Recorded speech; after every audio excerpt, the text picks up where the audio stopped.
Queridos e amados irmãos da Igreja Presbiteriana Memorial em Muribeca, que a graça e a paz do Senhor seja com todos vós. Eu sou o pastor Diego Penha e gostaria de iniciar as nossas aulas para aqueles que querem integrar, fazer parte da nossa igreja. E essas aulas, meus irmãos, elas são propícias não apenas para você que quer fazer parte, mas também que tem o desejo de aprender mais, de quem sabe fazer uma reciclagem, de lembrar os fundamentos da nossa fé cristã e daquilo que diz respeito à nossa igreja, à nossa denominação. Hoje eu gostaria de ver um pouco da nossa origem histórica. Nós falaremos também, consequentemente, sobre a Reforma Protestante, sobre uma breve introdução sobre os cinco solas, a implantação da IPB, como ela se deu, o que é IPB, a doutrina da nossa igreja e também, por fim, o organograma. Vamos orar antes de darmos início, então. Curve sua cabeça e feche os seus olhos onde você está e vamos orar ao Senhor, pedindo que esse tempo seja proveitoso. Senhor Deus, amado Pai, obrigado, Senhor, por esse dia. Obrigado, Deus, porque o Senhor tem nos abençoado, o Senhor tem cuidado de nós, do teu povo, da tua igreja. E nós te rogamos, Senhor, que o Senhor nos instrua, traga clareza à nossa mente, nosso entendimento, a fim de que possamos entender mais, Senhor, a respeito da nossa igreja, de onde nós viemos, as nossas origens históricas e a nossa doutrina, Pai, aquilo que nós cremos e professamos. Ajuda-nos, ó Pai, nesse momento, que seja proveitoso, que seja útil, Pai. Em nome de Jesus Cristo. Amém. Então, irmãos, primeiro ponto, a história do presbiterianismo. As origens históricas mais remotas do presbiterianismo remontam aos primórdios da Reforma Protestante do século XVI. A Reforma Protestante se iniciou no dia 31 de outubro de 1517, quando Martinho Lutero protestou contra a Igreja Católica Romana, ao fixar à porta da igreja da cidade alemã de Wittenberg as suas famosas 95 teses ou 95 proposições para serem debatidas, com foco principal em debater vários pontos teológicos da doutrina católica romana. Sobretudo a questão sobre a salvação era pela fé somente, sem a ajuda das obras praticadas pelos cristãos. Então, irmãos, você vai perceber que desde o início, quando Lutero ele prega então essas 95 teses, a ideia dele não é que ele queria destruir a igreja católica, não era esse o seu propósito, mas reformar a igreja, trazer de volta as escrituras, ao princípio das escrituras. Ele viu aquilo que estava errado, aquilo que precisava ser mudado, e ele queria então trazer a igreja de volta à luz. Era esse o seu propósito. O seu propósito nunca foi, de fato, romper ou destruir com a igreja. Mas isso aconteceu consequentemente, nós vamos ver ao longo da história. Então, depois de Lutero, irmãos, grandes reformadores protestantes foram importantes também ao movimento de renovação do cristianismo. João Calvino, um homem de mente privilegiada, ele sistematizou brilhantemente os princípios doutrinários em várias publicações, principalmente em suas instituições da religião cristã, também conhecido como Institutas de Calvino. Você talvez já tenha ouvido falar, todo reformado, talvez ele já leu as Institutas de Calvino, ou ele ao menos conhece parte dela, é muito importante para a fé reformada. A obra que ainda é muito usada por teólogos, professores e principalmente cristãos que buscam os valores verdadeiros do cristianismo. Então também foram importantes Felipe Melanchthon, no tempo da Reforma, Teodoro de Beza, Ulrich Zwinglio, Martin Bucer, Menos Simons e tantos outros. Nós, se fôssemos falar sobre cada um deles em detalhes, levaríamos muito tempo nessa aula. Há muitos livros, há muitos muito bons que vão tratar sobre toda essa história da Reforma Protestante. Depois eu posso deixar algumas indicações para os irmãos, mas por enquanto aqui é apenas uma breve introdução. Então, resumidamente, irmãos, as proposições teológicas que serviram como pilares da reforma protestante são chamados cinco solas. Frases latinas que surgiram para enfatizar a diferença entre a teologia reformada protestante e a teologia católica romana. Então, sola vem do latim e significa somente ou apenas na língua portuguesa. E os cinco solas são sola fide, sola scriptura, solus Christus, sola gratia e soli deo gloria. Esses são os pilares da reforma protestante. Nós poderíamos resumir, né, tudo aquilo que foi debatido e tratado naquele tempo nesses cinco solas. Por isso eles são tão importantes e significativos na história da igreja. Então vamos ver, em primeiro lugar, o sola fide, ou somente a fé. Este princípio afirma que o homem é justificado única e exclusivamente pela fé, sem o acréscimo das obras do mérito humano, e por meio dele a tradição reformada é sustentada. Segundo, sola scriptura, ou somente a escritura. A escritura é a única regra de fé e prática da igreja, e o protestantismo aceita doutrinas de sua inspiração, autoridade, inerrância, clareza, necessidade e suficiência. Somente as escrituras são o fundamento da teologia reformada. Solus Christus, terceiro, somente Cristo, como forma de reação dos protestantes contra a Igreja Católica secularizada e contra os sacerdotes que afirmavam ter uma posição especial e serem mediadores da graça e do perdão por meio dos sacramentos que ministravam. Então a reforma defendeu que tal mediação entre o homem e Deus é feita somente por Cristo, o único capaz de salvar a humanidade e o tema central da reforma protestante. Quarto, sola gratia, ou somente a graça. Além de a graça ser um dos atributos de Deus, é também o próprio Cristo em sua encarnação e é o Espírito Santo quem aplica a graça ao coração do pecador. A graça comum é comunicada a todos os homens indistintamente, mas graça especial é soteriológica, é salvadora, e por meio dela que o homem é salvo, quando há a comunicação da salvação de Deus ao pecador. Sola gratia diz respeito a tudo que o homem possui, graça comum e, em especial, a salvação que é dada pela graça somente. Graça especial somente, por meio da qual o homem é escolhido, regenerado, santificado, justificado, glorificado, recebe dons espirituais, talentos para o serviço cristão e as bênçãos de Deus. Então, soli deo gloria, quinto, somente a Deus a glória. Esse pilar da teologia reformada, irmãos, afirma que o homem foi criado para a glória de Deus e que tudo que ele fizer deve destinar a glorificar a Deus.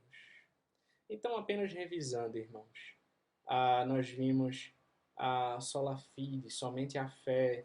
Então, é somente pela fé, não é fé, a nossa salvação não vem pelas obras, não é fé mais obras, como pregava a Igreja Católica, mas somente a fé em Cristo.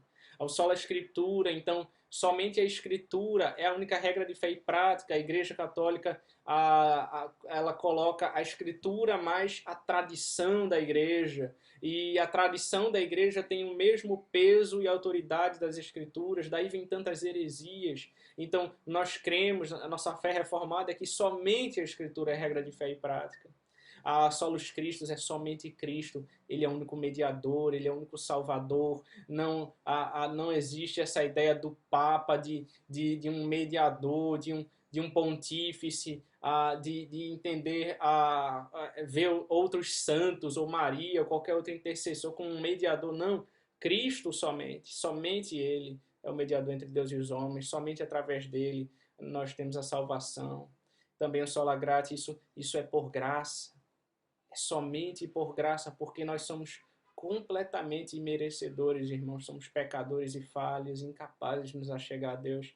Então é somente por graça, somente pela fé em Cristo. E por fim, o só lhe deu glória, somente a Deus a glória, como nós já vimos. Toda a nossa vida, o fim principal do homem, como diz o nosso catecismo breve, é glorificar a Deus e gozá-lo, alegrar-se nele para sempre. Todo o propósito de tudo isso culmina no só lhe deu glória. Somente a Deus seja toda a glória. Então, segundo lugar, irmãos, implantação da IPB de 1859 a 1869. Essa foi a fase de implantação da Igreja Presbiteriana no Brasil. Então, o surgimento do presbiteriano no Brasil resultou do pioneirismo e desprendimento do reverendo Ashbel Green Simonton. É fácil lembrar da implantação da IPB, mas apenas vocês precisam lembrar desse nome, Ashbel Green Simonton, um nome bem diferente, por sinal. Então, nascido em West Hanover, na Pensilvânia, Simonton estudou no colégio de Nova Jersey. Inicialmente pensou em ser professor advogado e, influenciado por um reavivamento em 1855, ele fez a sua profissão de fé e pouco depois ele ingressou no seminário de Princeton. Um sermão pregado por seu professor, adivinha quem era? O famoso teólogo Charles Hodge, levou a considerar o trabalho missionário no estrangeiro. 3 anos depois, ele candidatou-se perante a Junta de Missões da Igreja Presbiteriana dos Estados Unidos, citando o Brasil como campo de sua preferência. 2 meses após a sua ordenação, ele embarcou para o Brasil, chegando ao Rio de Janeiro em 12 de agosto de 1859, aos 26 anos de idade. Pasmem, ele só tinha 26 anos e era já um pioneiro, missionário, pastor missionário, plantando a igreja presbiteriana aqui no Brasil. 12 de agosto de 1859. É por isso que nessa data, meus irmãos, nós sempre comemoramos o aniversário da nossa igreja, da Igreja Presbiteriana do Brasil. Então, se você quiser saber mais também sobre a vida dele, eu não vou entrar em muitos detalhes, apenas trazendo um resumo aqui da implantação. Mas se você quiser saber mais sobre a vida dele, a implantação da igreja aqui no Brasil, eu recomendo para você a leitura do livro O Diário de Simonton. É um livro muito bom e que vai trazer, então, mais detalhes de tudo o que ele passou aqui no seu tempo implantando a Igreja do Senhor. O que é IPB? Terceiro lugar, irmãos. O que é IPB, então? A Igreja Presbiteriana do Brasil é uma federação de igrejas que tem em comum, primeiro, uma história, segundo, uma forma de governo, terceiro, uma teologia e quarto, um padrão de culto e da vida comunitária.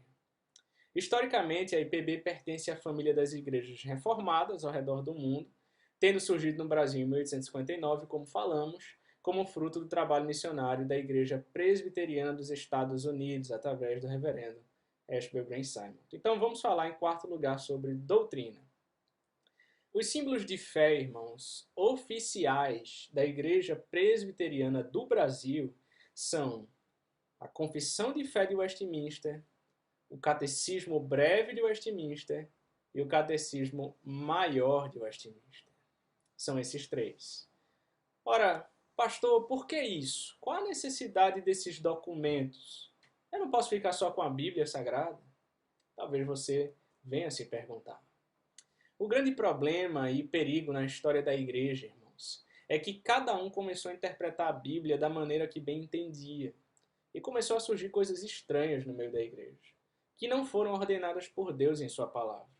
Então, para evitar que tenhamos um entendimento equivocado das Escrituras, os símbolos de fé foram elaborados como uma sistematização das doutrinas bíblicas. Então, os símbolos de fé me dão uma identidade como igreja.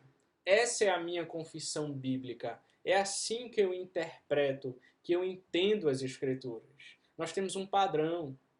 Então imagine 121 teólogos reunidos em um concílio da igreja, e esta reunião foi na abadia de Westminster, na Inglaterra. Por isso essa reunião foi chamada Assembleia de Westminster, e por isso os documentos elaborados foram chamados Confissão e Catecismos de Westminster.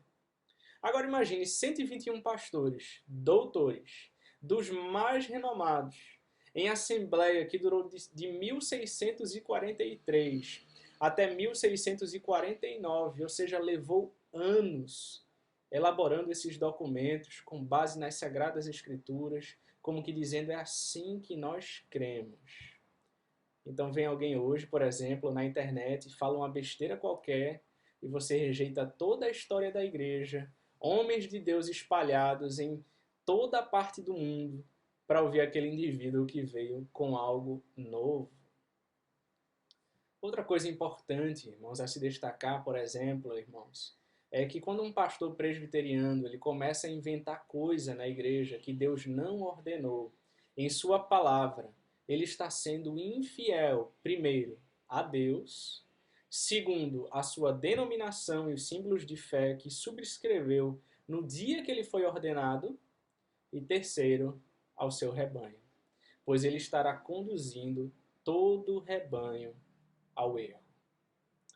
Por isso, em diversas passagens, o povo de Deus é advertido: acautelai-vos dos falsos mestres.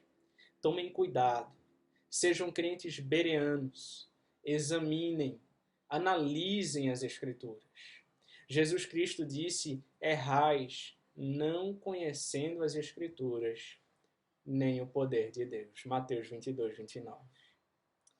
Então, quinto e último lugar, irmãos, vejamos o organograma da Igreja Presbiteriana do Brasil. Como é organizada a Igreja Presbiteriana do Brasil? O sistema de governo da nossa igreja, irmãos, é conciliar.